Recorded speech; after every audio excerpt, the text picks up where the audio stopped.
Oftentimes in our life, if you are a person of faith and you follow Jesus, it's easy to think about the spiritual things being the things that you do on Sunday morning, maybe in your quiet time, maybe in a small group, maybe in a prayer meeting, and we think those are really spiritual times too. But what we want to help you think about, and through the events we put on and the activities that we do, which I'll tell you more about in a minute, is we want to help you think about how all of your life is something that God cares about. And all of your life, including the job you go to Monday to Friday, is a way that you can honor and glorify God. We believe God cares about it, and we believe that the gifts and talents that you've been given, whether they're the things that you use on a Sunday or the things that you use in front of an Excel spreadsheet, that the gifts that you've been given are things that can be used to honor and glorify God. And so at Faith Co-op, we do a lot of different things. We put on 2 different fellowships a year. We have a fellowship for recent college grads called the Chattanooga Fellows Program. We have a program called the Main and Market Fellows. That's for established professionals. We have alumni of both of those programs in the room. We also have people who are going to go through those programs in the room in the coming year. We put on this Lunch and Learn series that I'll tell you more about in a second. We do small groups around faith-driven entrepreneur and faith-driven investor. So help people think about how God cares about the businesses they're starting and how they invest their money. We have a class that we do in churches and in businesses called Faith and Work 101 that helps people think about a theology of faith and work maybe for the first time. And we have a podcast that we put out called the Weekday Saints Podcast that you can find anywhere you find podcasts, where we really try to highlight work that happens in the city that you could oftentimes miss. The auto mechanic down the road, the barber, the person that's running a lawn service, that love the Lord a ton, and their faith informs the work that they do. And we want to give a chance for people to hear those stories and for those people to tell them. So as you can see, the things we're doing are meant to galvanize Christians around the stories of our daily life and say that God cares about those. And so thank you for being here for our Lunch and Learn series. And I say series because this is the first of 6 events we are going to do on the topic of trusting God. So we're starting this, and there's information on one of the back tables of our next one that'll be on October 30th. But the theme this year, as our team was thinking, we went with the theme of trusting God. There are a lot of phrases I feel like we throw around in Christian circles without oftentimes defining them super well. One of them I hear a lot is put your identity in Christ. Okay, well, what does that mean on a Tuesday when I'm sitting in traffic? Another one is you just need to trust God. And, well, what do we mean by, is that an intellectual thing to trust God? Is it something I do when I'm making a big decision about moving? What does it mean on a normal day when I go to a job that feels normal, or as today we're going to talk about trying to start something?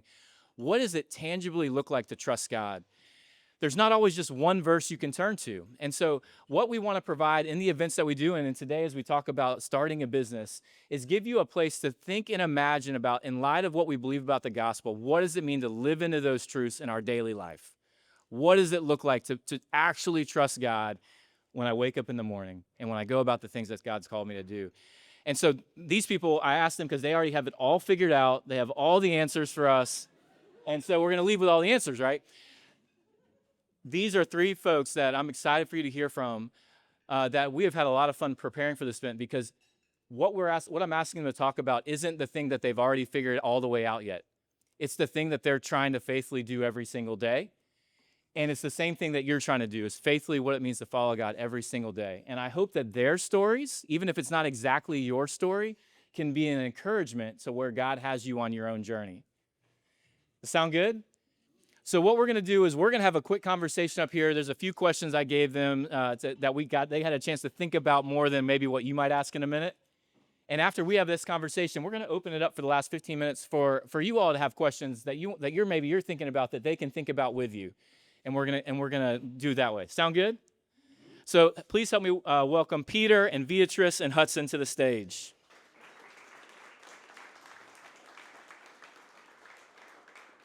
Well, the first thing I want you all to do is introduce yourself. Tell us a little bit about who you are, what makes you Veatrice, what makes you Hudson, what makes you Peter, and just what is the company that you run? What is the business that you've started?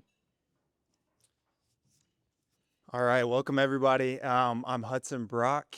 I am the founder of Allo Hire. We are a boutique talent acquisition agency that is based about, who has a really good arm in here? John? Maybe as far as John could throw a football that way. For me, it might be like 4 or 5 throws. But yeah, we are here to partner with people first leaders at innovative companies to make high impact hires. We think hiring is really important and strategic. and most of the time fun, never easy. So that's what our impetus is. And I just want to shout out, I've got a lot of family here, and they're a big part of my story that I'll weave in. So thank you guys for showing up, bringing a baby, and multi-generational here. So that's me. Good afternoon, everyone. My name is Veatrice Conley Lee. I am the proud owner of Unveiled Bridal Studio. I've been here in Chattanooga. My business started in 2021 during the pandemic, so I'm very crazy to do that. But I have the pleasure of helping brides find their dream dress, all shapes, all sizes, all shades. Just giving them a stress-free, personal one-on-one bridal experience and um, just really making sure that they have the dream experience that they've always wanted. I'd also like to extend my welcome. My name is Pete Vaughn. Thank you guys for coming to share lunch with us and talk about this important topic. I am the co-director of Amani Yaju, which is an economic development project. I'm co-director with my wife. We started the Chattanooga Center as a U.S. distribution point for the primary center, which is in Kenya, and a secondary center in Uganda, where we employ marginalized African women who are coming out of the slums or who are refugees. And we just teach them to make the beautiful products we sell. We pay them fair wages for their goods, and we distribute them in the states. That's my wife and I's role to kind of keep the whole project going. And we've been doing, as I said, we've been doing this for like 15 years now. Never expected it to go that long, our involvement, but this is the career God has showed us, so we're happy to do it. Thanks. We had a little mic situation, so we only have one we're sharing here. Well, talk to us about, when did each of you know you wanted to start a business or get into business? And what were the steps that led to you to take that jump? Is anybody in here homeschooled? Were they homeschooled? I think that has a big impact in how you start to think outside the box younger. So that was part of my story. Someone asked me, to start thinking about, if I were to start a business, this is at like 12 years old, what it would be. And I just went with my initials, WHB, World Help Bureau. Very niche mission there. But I think that's probably where it started. And then it's cool to see how it evolves as you grow and you start to understand how different businesses are structured. I graduated from Covenant College, spent a couple years at Kinko Logistics out in Los Angeles, running a distribution center, and then started to think through how we wanted to design our lives and how we could integrate work into the mission that we feel like our family was on. And so that kind of naturally led me to start thinking more entrepreneurially. And really through relationships and mentors, fell into the recruiting work that I'm doing now. So happy to get into more of that, but that's high level. Um, I'm an engineer by trade, so I never wanted to be a business owner. I just went to school and thought I'd just work and work and work and eventually retire. But someone proposed to me. He's in this room, and I got the experience of being able to go look for a wedding dress. And so I was never invited to do that in the past. And so when I got to do that with my family and my daughter and my mom, it was a very surreal experience, and it was something that I didn't think I would actually enjoy. And so when I came back to Chattanooga, I went to Nashville to find my dress. That's where I'm originally from. So when I came back to Chattanooga, I started talking to some of my friends and my sorority sisters, and I'm like yapping and yapping about this experience, and they're like, "Girl, that's nothing like what I experienced." So I made a plan, and I said, you know what? I think that this is a business opportunity for me. This is an opportunity for me to not only sell dresses, but to give an experience that I received and just give it over and over and over again. So that's what, and I know God wanted me to do that because He gave me that experience. It was able for me to be able to share that with other women. So that's what motivated me to start my business. Well, I was in college, I was a philosophy major and then a fine art major. So we talk about faith and career, and like I had that right at the beginning. Apparently, it was just built in because there's no real career track. I was sure I was going to be a professional artist, and I had a dealer and stuff for a couple of years, but God just worked and my wife and I separately the same desire, like really at the same time. Like, I think God's calling us to missions. So we raised money for a year, and with a grand total of $300 raised, that's not monthly commitments or anything. That's like the total. We bought our tickets to Liberia, and we were teachers at a Bible college for a couple years, and in that time, like, we really saw, like, not once were we short on money. God always provided what we needed when we needed it. And working at a mission school, there we only had 5 staff, so it's like whatever the problem is, you just have to figure it out. And like, God made our incompetent efforts work, and like I'm privileged to be in relation with like 15, 20 years on with a lot of my students. And there's somebody in the presidential cabinet, the minister of education in Liberia is one of our students. And like, you just seen like, man, God can take little works and do huge things with them. And so that's just instilled my wife and I with a lot of confidence that like what we can't do, we've seen that God can do. And so that just primes us to take a big swing. So we have relationships and mentors that are leading you in the way. We have situations and stories that you want to see happen, and then just some deep trust in God because he was proven himself faithful in the past. So trust looked very different for each of you in those situations. Well, as you look back on the start of your journey in business and doing something, taking a leap, what were some of the things, if you had to go back now, that you would maybe do differently? Maybe some of the things that felt like good ideas at the time or you thought were steps of faith, but maybe didn't go well, that were hard at the beginning. If anyone else wants to start. In reverse. I'm gonna start. We'll let you start. That's a hard one because, like, man, our whole existence since we went into missions has been one of like struggle and things not working out. But like, God uses all of those hiccups and everything to do really great things to where it's like we've learned to be pretty hands off and just try like whatever we feel like God's calling us to do, like seek counsel from others, seek counsel from scripture, seek counsel in your heart. And if you get confirmation in those areas, like even if it blows up, I'm confident God's still like called you to that for a reason. So that's my answer. I would say it's really the whole theme of this lunch is just trusting God more. I would have, from the very beginning, not just leaning on my own understanding. And, I had a business plan, I had an idea, I had a vision. I raced out, got a lease, just started everything. Like I researched a lot. I was able to see what other women had did to start their boutiques, but I really thought that I had it all under control. Like, all I got to do is just follow the blueprint. And I think now that I've been in business almost 5 years, which is crazy to say, I probably would have trusted God a lot more in the beginning instead of just saying, okay, Veatrice, it's all about you. It's all about what you can do. Two things come to mind. One, I think entrepreneurship is an incredible mirror. It reflects who you are to yourself and helps you, exposes your weaknesses and your strengths. Every job does, but when you're starting a business, you do put yourself in the spotlight in a way where you discover things at a faster rate often. And so I would say invest in understanding who you are, who God has made you to be uniquely. And that's a journey. I feel like all of us are probably still discovering that. I think your brain stops growing around 26, and then a lot of your habits are more set by 30. So it's worth taking that into account. But whatever those tools are, there's a gazillion out there.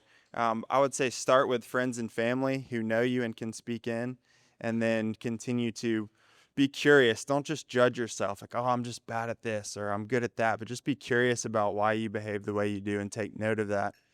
And then figure out how to bring in the right people. I think for me early, just a little insight in my team that's here, Vanjie and Blaine could speak to this.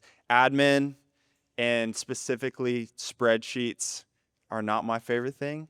And so that made cash flow management something that was totally new to me.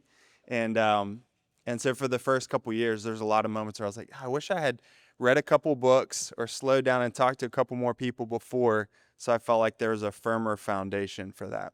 Yeah. Just kind of building off that, I'd love to get more specific. If you guys have a story of maybe something, maybe it wasn't right when you started, but in your business journey that maybe felt insurmountable, or felt like this is something that's coming down the pipeline that feels really big that I don't know how to handle it.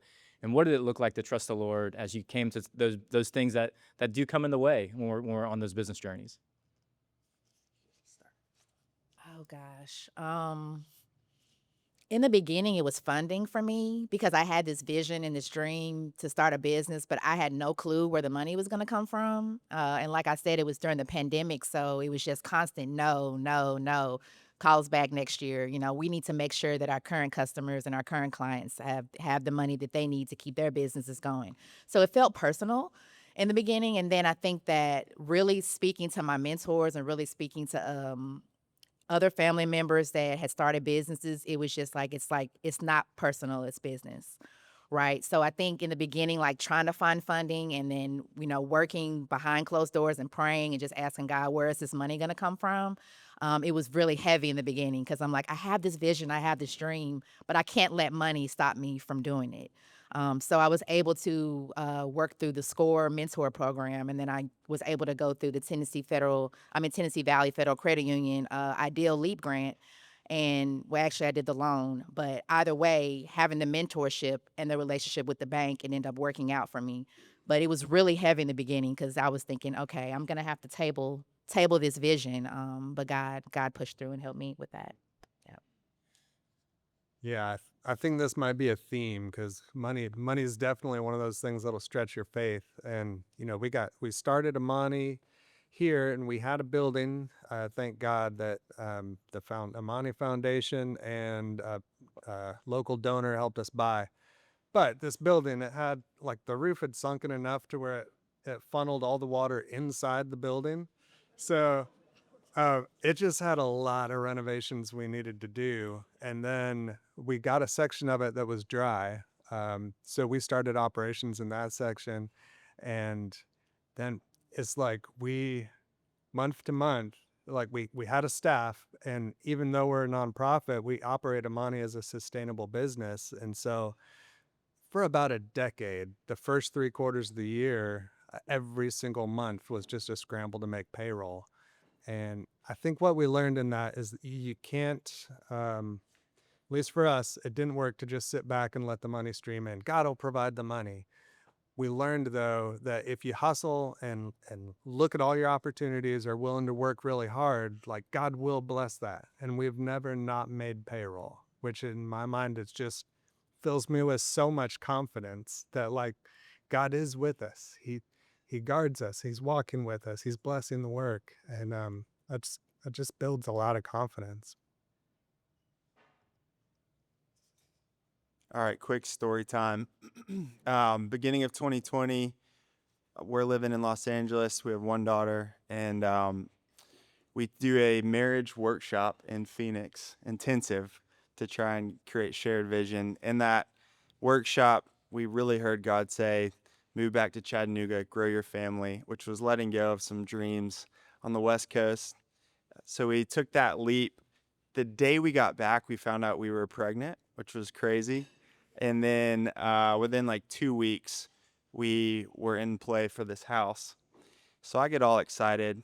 Anyone who's entrepreneurial, you probably have some moments where you're just a little bit overly optimistic. That comes with the territory. So I'm so fired up. I'm like, God called us to this. We're taking the leap. I call 2 of my best friends, one of which is my cousin. I'm like, do this with me. They both sign on as 1099 contractors. They're making very little base salary, scheduled to work out of my basement that we called the Coliseum. So that was the dream. We moved back, and the week before we moved back, it's the first March 2020, the first COVID lockdowns. Basically, the project that allowed me to hire them goes on pause, and then all of a sudden, everyone says we're on a indefinite hiring freeze. So it's me. Oh, and then the week we move in, do you guys remember the tornadoes in 2020, April? That happens. Our entire downstairs galactic headquarters is flooded, and we have to rip it out. And so for the first like 3 weeks, it's me and my 2 friends. We had one role. but that paid like, maybe had like $6K in revenue for us between the three of us. And we are scraping carpet glue off of my basement floor to have something to do. And so that was the first time I was like, okay, God, you're going to have to really come through for this to make sense. I'm looking at my friends in the eyes. They quit jobs to do this, and this is really, really scary and humbling. Fast forward about 5 months from then, and we're at 38 weeks pregnancy. So we're about to welcome our son into the world. And God really spoke to me clearly in that moment. I was right on the edge of just saying, I got to tap out. If anyone got the PPP funding, that kind of floated us a little bit. But then I was just covering payroll through credit cards. And so it stacked up very quickly and was scary. We closed one deal that was $19,000, $19,500. So I was like, this is our runway for a couple more months. And then after 45 days, there was a shift in scope, and that hire fell through. And so all of a sudden, we're 38 weeks. I have $13,000 in credit card debt. The $19,000 that I thought was going to cover it gets wiped out. And if anyone's an entrepreneur, insurance is a big deal. We had MediShare. Love MediShare. It's not really insurance. And so there's a lot of angst going into the labor and delivery. So it was another one of those moments of just like, God, you're going to have to really speak to me for me to stay in this, because I don't want to be, I don't want to hold on to it too tightly. And I don't want to do it for ego or for control or anything. Like, you have to come through. And it's really funny. I find myself often looking for this burning bush moment where it's like audibly hearing God's voice. And so rarely, if anyone's had that experience, I'd love to talk to you after. But so often for me, it's come through relationship. And this time it came through, one, the Lion King. It's wild. We're sitting there hunkering down. I'm with my daughter, my wife, and Rafiki. If any of you know my dad, I think that's his spirit animal. He says, the king lives in you. And then Mufasa says, remember who you are. And so I felt in that moment God saying, don't forget that I'm with you. And if the creator of the universe is with you, all this stuff is going to pass. And then the second was just a devotional that we read that night as a family. For some reason, we did a bedtime devotion. I was saying, don't worry about tomorrow. And that client isn't here, but the one whose invoice canceled called me the next day and was like, hey, we're not going to ask for a refund. We'll credit that to future work. And so that in particular is a huge reason why we got to stay in the game. And anyway, so those were two really clear ones. Can I share one more? Okay. So then we got through 2020. It's crazy. All of a sudden, do you guys remember like hiring went nuts? Real estate, everything went crazy in 2021. Money was flowing. There's a lot of venture activity. So we have a great 2021. 2022, we signed by far our biggest partnership. And all of a sudden, it felt like we went from this little fledgling thing, like, oh, maybe we actually have something here. So obviously, to celebrate, I'm like, our whole team's going on a trip, and we're taking spouses. And it's going to be all-inclusive. We're going down to the Keys. My brother had told me about a spot down there. So we all go down there.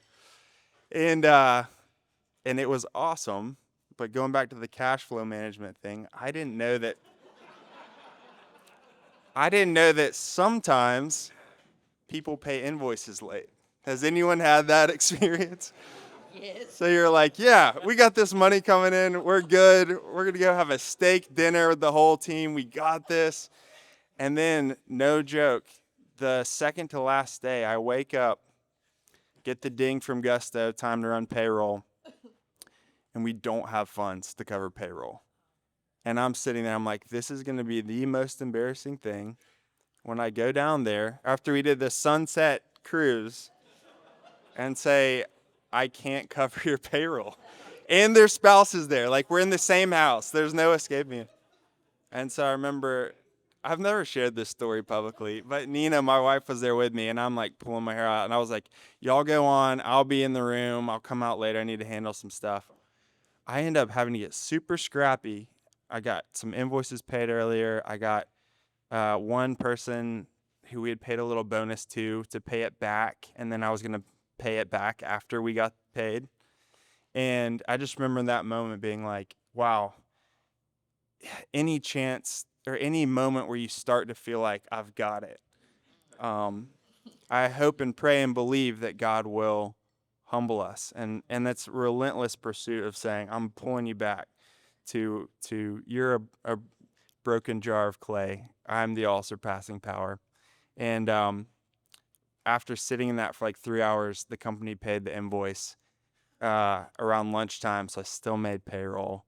And it just felt like huge faith builder, trust builder. Thanks for letting me go along on that. Yeah. That actually prompted like resonance within me because like I've experienced that over and over where it's like as soon as you think you're doing all right, God graciously rips the carpet out from under you because it's like we are so prone to just thinking we can do it. Okay, finally all my work is paying off. I got this now. Thanks God, I got it. But man, that's when calamity strikes. That's when we make a mess of everything and make poor decisions and all that. I think the safest place to be is just like clinging unto God, like, please help us through this. That's the place of confidence and like where you're optimistic about what's coming. So I love that you included that in your story because that's huge. I remember I had one time a fellow, we were sitting talking, and made me think of this story. He just said, Jonathan, I feel like I've been doing all the things that you're supposed to do to like follow Jesus, like reading my Bible, praying, so that one day I would get to a place where I didn't need to do that anymore. And he goes, I'm starting to realize the journey is trust. The journey is trusting God in everything. And I said, that was the most profound thing I've ever heard. You all are hinting at this a lot, and so I'm just going to try to ask it really directly, but if you ever listen to entrepreneurs talk, if you ever do statistics of entrepreneurs, one of the biggest challenges they face is feelings of loneliness. And Hudson's talking about he's sitting in his room by himself having to tell everyone that he doesn't have enough money to pay them. Or Veatrice is like trying to start them. Who am I going to turn to? I have this vision all by myself. Who's going to come alongside of me? Pete had this. You just highlight that's multiple times over and over again. You have these feelings that you carry. Andy Crouch calls it the vulnerability of leadership, the hidden vulnerability of a leader. So a leader carries vulnerabilities that no one else can know about, right? And it can make you feel really lonely. So I'd love if you, and this is a chance for testimony, who are people in your life that have come alongside of you in those moments of loneliness that have helped you keep moving forward in your business journey? Want to start this one? Mine's probably a weird one because I think it's my mother-in-law who's actually the founder of Amani Aju, and she's my boss. And man, you talk about scrappy leaders. She's like the scrappiest leader I ever met. And she is not easy to work with. Like the whole first 5 years was us pulling our hair out over working with her. But man, I think because she had been through it, she was always such a useful presence when we were going through it. And so that paired with the fact that I work with my wife. And so like whatever we go through, we're going through together. Like I can't remember many times where I actually felt lonely because God had just brought these key people around me that was really, really helpful, even when you're going through the worst of it. I would definitely say my husband. He's a silent partner, but I say that he's not a silent partner. He just doesn't say anything unless I ask him to say something. So I would say he's a silent partner, but any business transactions or ideas I have, I always run them past him, and he definitely tells me if I'm on track or if I'm not on track. So I'm very grateful for him for that. I would also say like the power of networking. We were talking about this earlier. I have several other friends and business friends across the United States that have bridal shops. And at first I thought that was kind of taboo. Like you don't call another bridal shop and say, hey, can you show me how to do this? Or, hey, I need your help. But I learned how to do that very quickly. I slid into some DMs and that worked very well. But now it's just like they call me and it shocks me because they'll say, hey, I just saw you posted this special on your IG, and we've never done that. How does that work? And have you been successful with that? So I think the power of networking and even coming to opportunities like this has really helped me.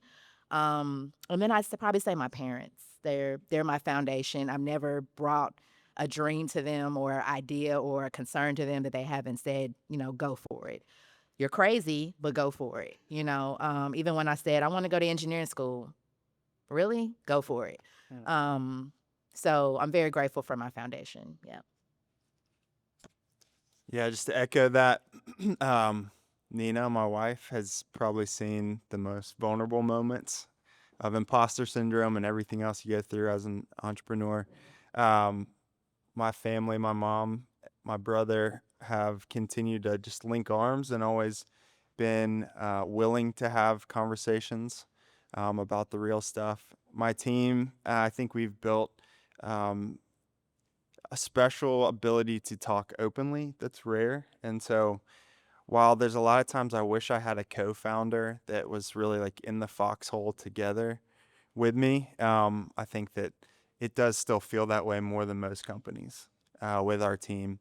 And then honestly, looking around this room, like there's 20 people who have come alongside in different ways, in different moments. And I think it's testament to Faith Co-op and a testament to our city that there is a real community and a community of believers that wants to support each other, even if it's a competitor. Like I've experienced the same thing, and it blows people's minds when you talk about it. And you're like, yeah, I don't know if this is unique to our city. I hope it's unique to the body of Jesus, that we do actually think that we can work together. But just wanted to take a moment for all of you know who you are. Thank you for the ways you've come alongside and supported me and Aloe. I got way too many questions. But I want to ask this one. We ask this every time because I think it's really important because our faith isn't just a feeling. It's found in a person in Christ, and he speaks through us through his word.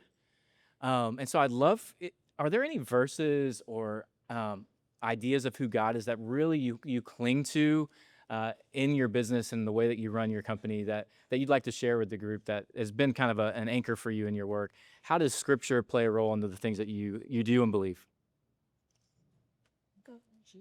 All right. So yeah, I think we are not an explicitly Christian company. I want our faith to drive what we do and be a verb in our business. So we're intentionally not incorporating Scripture into our core values and our mission, but it's important to me that everything we do has Scripture behind it. So with this group, it feels like a safe space to talk openly about that. Aloe hire, the root word is allocentric, which means other-centered. So that is central to what we do. Philippians 2:3-4 says, do nothing out of selfish ambition or vain conceit.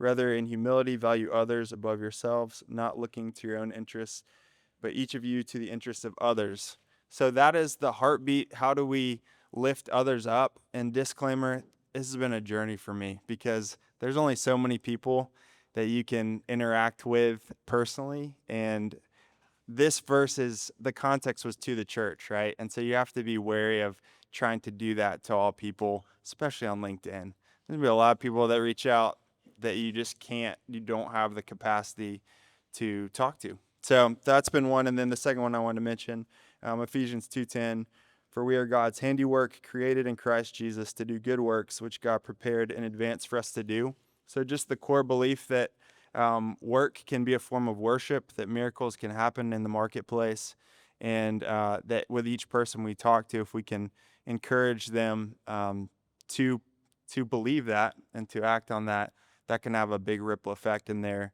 company, their team, their household, and ultimately their city.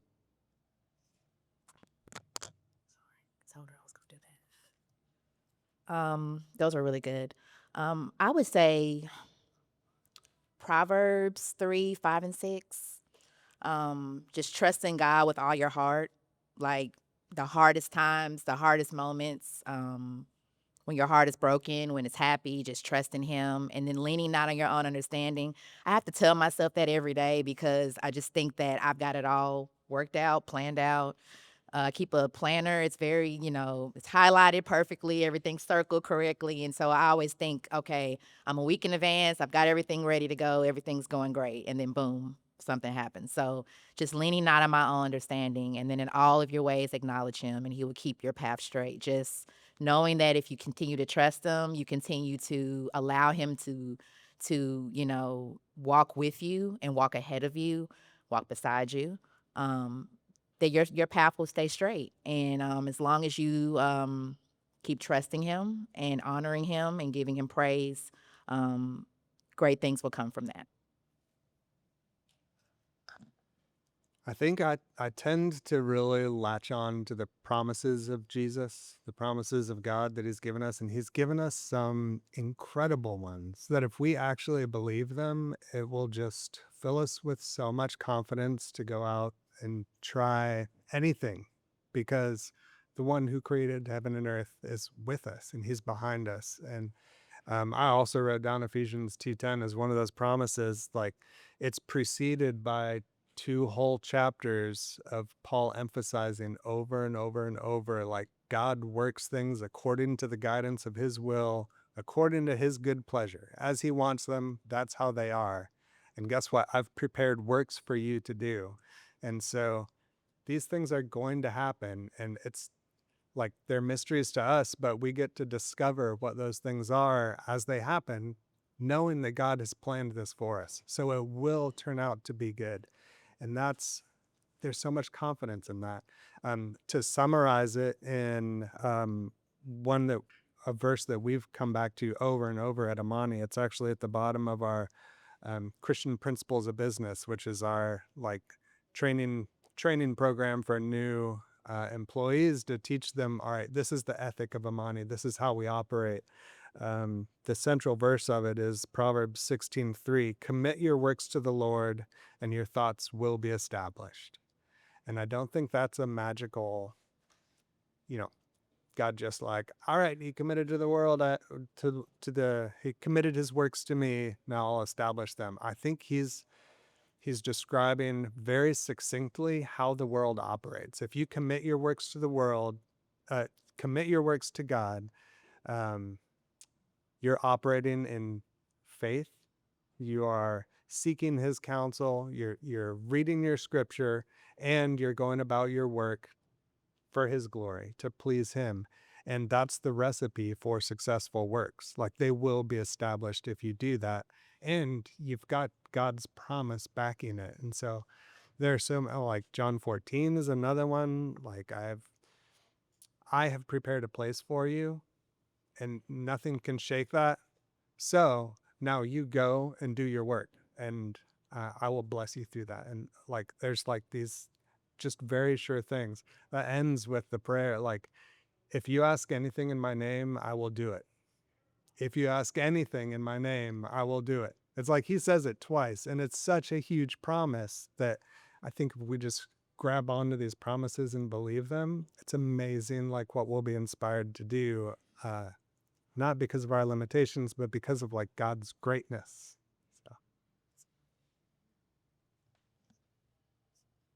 So. I hope you're hearing it's not just business. Each of them have tiered up at different points. That these things that we do 40 to 60 hours a week of our life are not separate from what it means to be a person. And trusting God as a person and trusting God as a business owner, they're one and the same. Question for y'all. I know that you do business not just for yourself. What do you hope for those that are your customers that walk in your shop or the clients that you work with? What are the hopes that you have for those people that you get to interact with? And mine's simple, just that they would feel encouraged. As my mom would say, that's giving them courage to be themselves and to do that in the workplace. A lot of people still kind of segment or suppress who they are in the workplace. And I think we're trending in the right direction there, but giving people courage to bring their full self to work and to believe that their work matters. I would say I want them to feel seen. I want them to feel beautiful. That's a big part of my mission. And then also just having an experience and a feeling that goes way past the day they wear the dress. 10 years after they're married and they're talking to their daughter about their experience they had with me. I want that to be a story that they tell people over and over again. So definitely just feel loved. Loved, within their marriage, loved on their wedding day, but just loved while they're with me in my studio.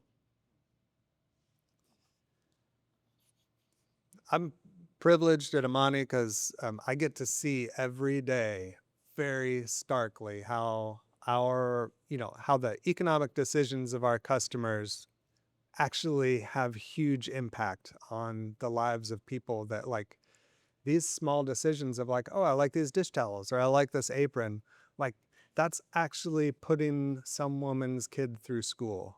And there's this huge impact to our economic decisions. And so I hope that's what our customers start to see, is that with every marketplace decision that we make, everything we buy, we are like casting our vote for what we want the world to look like.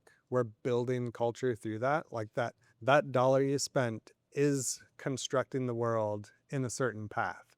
And so I want to try to make that connection for our client, that like it's good to think that way. Like, what am I spending my money on? What am I investing my resources on? Is that having a kingdom benefit? And the kingdom benefit is not just, um, like saving people. Those are certainly kingdom benefits, but like rebuilding a fallen world, like building the heavenly city at the end, that requires like good plumbers, and it requires artwork, and it requires good food, it requires community, and all these decisions that we're making, like how we spend our money, is building the earth a certain way. And I don't feel like buying Forever 21 clothes that are like super cheap and you throw them away. I think that's building the world in the opposite direction we want to buy it. And so I want people to shop at Amani because it's like the alternative. You're building the world the way it should be, where we're caring for people and valuing their work and creating good, beautiful products. And I think that builds good culture. It's a reach for, I don't think most of our web customers who order a coin purse like make that connection, but like I hope it gets out there to a certain extent. Can we give them a round of applause for sure?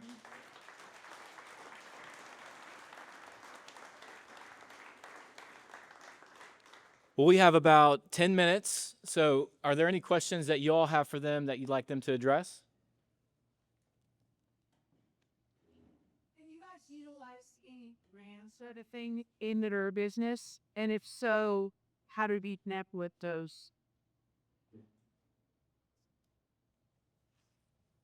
I guess I can go first. I mentioned that Tennessee Valley Federal Credit Union, I didn't receive the grant, but I did do the loan program. But it also came with lots of mentorship as well with it. Um, I've received grants from the Urban League as well here locally in Chattanooga, which they also work with women-owned businesses as well.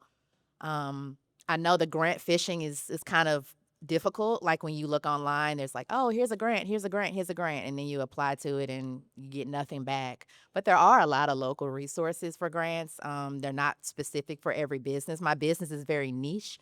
So a lot of times when I apply, it doesn't come back to me, but I like to share those grants with other people. So just getting into some of the Chattanooga ecosystem and some of the other organizations and groups that do grants. It just depends on your business, but just keep going for them, keep looking for them, and the one that's for you, it'll pop up, it'll come out. I'd like to hear how it's affected Brock. I don't think, have we gotten a grant, Vanjie? I don't think we got a grant. But we have participated in a lot of accelerator programs, local programs that have helped us a lot. So not money, but lots of wisdom. I handed it off because we're a nonprofit, so it's probably slightly different than in a business setting. But a lot of so we don't use donor money for operations, but pretty much all of our development stuff, like buying a building and renovating the building and stuff, is through grants. We did not have success through large granting organizations. So most of our funding actually came from relationships with individual churches on individual projects.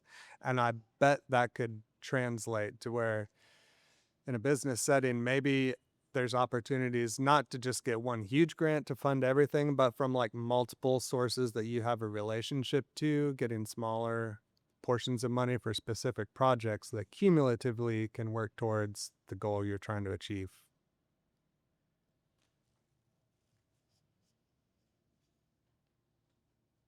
In your business, your setbacks and adjustments, how they can say in that?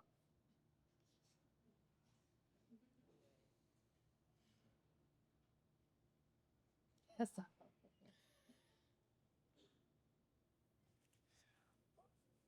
I didn't share this at the beginning, but I became a dad at 19 and had a moment of, I think I might be doing hard labor for the next couple of decades. And in hindsight, that was a rash thought. But I would say now my daughter's been one of the biggest blessings and helped me mature a lot faster and have a lot more ambition to go out and make things happen. And so that was a very clear one. And that was not a setback, but it was definitely an adjustment. Definitely an adjustment. Yes, absolutely. That's my pastor with the hard question. Um, I would say, I don't know if many people know this, but I used to be on Cherry Street. That was my first location, and the rent just kept going up into where I couldn't afford it anymore. So I learned about the business incubator that is on the North Shore side and went through the process, got accepted, and where my rent just, I mean, it's been a big, big blessing. But it was a big adjustment because I went from this big, beautiful storefront window where everyone was passing by and, oh, it's so beautiful. And now I'm on the third floor in a building where my air conditioning went out in May and I haven't been able to have a client for the past couple months and I'm just moving to another space. So it's pivot. And I've learned to say it's not a setback. It's not a failure. It's just a pivot. That's my new word. Makes me feel better. Everybody say it with me, pivot. So I would just say that really showed me that in business, you have to be able to adjust. You have to be willing to change and have a backup plan, maybe more than one backup plan. So good question. Thanks, Pastor. I've got an anecdote for you. We were part of renovating the building we were in, the front area of the building that we were trying to renovate to open a retail space because we'd been operating in the back. The floor was just like that, all poured by hand. It was like before they have those big whirling merry-go-round machines that make it super smooth. And so I hired some guys on my street. We're in the Highland Park area, and so part of our value structure has always been to like really try to give opportunities to people that have a lot of skills, but they just don't. You wouldn't naturally put your faith in this person to do the job, but I knew them and I knew they could do the work. So we hired a cement truck and they said, okay, we're going to re-pour this floor. And there was a church on the mountain that had given us money to do that. And the day of, they're supposed to do everything. Day of, they showed up and like half their team didn't show up. So the cement truck's there and they're like, it's all right, we got it, don't worry about it. And then I realized pretty quickly they don't have it because they're the old guys and the young guys are the ones that didn't show up. So I was trying to help them like wheelbarrow cement around the front area, and we got the cement pretty level. And so then they were going to wait for it to firm up and then smooth it out. And I was like, all right, cool. I think they've got it from this point. And I left. And the next day I realized like at that point they left too. And so we had just spent all the money to pour this floor and it was even worse than it was. But like you couldn't use it. Only now it's like 6 inches taller. And so none of our doors would open. And Oh, my Lord. and I was just like, God, why? You're supposed to be on our side. We're doing a good work with the money. You're trying to give these guys a shot, give them a really good payday. Why? And there was no clear answer to that. We ended up just having to jackhammer the floor out and start from scratch. But I do know that one of those guys, like we didn't talk for a year afterwards, which is like hard because he lives across the street. But, you know, he'd been to jail and he had prostitutes over all the time, and he was not a nice, like, sweet guy. But over the course of the next 10 years or so, like, we've become friends. He came to know Jesus. Like, if we go out to lunch now, it's embarrassing because he's just like, you know, praying for the food. His hands are up, and so it's one of those things that, like, with time, you can see God's weird plan. So just give it time, and I trust like God knows what He's doing. Well, speaking of time, it's almost 1 p.m. and I want to get you all out here on time. I hope this was an encouragement to you. They're going to stick around for a few minutes. So if you want to come talk and ask any other questions, thank you for being here. I know minds are going crazy. You have your own stories that you could be up here with the mic sharing about what it means to trust the Lord in your work. But I hope you leave with a renewed sense that God goes before you, that He's with you, and that He's gone behind you, that He holds you up.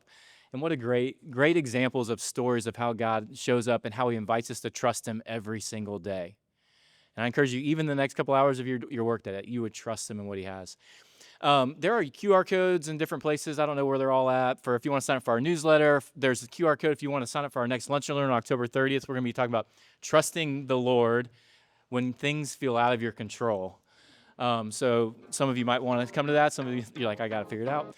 We're going to do that, and that'll be October 30th at the United Way of Greater Chattanooga on the 3rd floor. So we'd love to have you at that.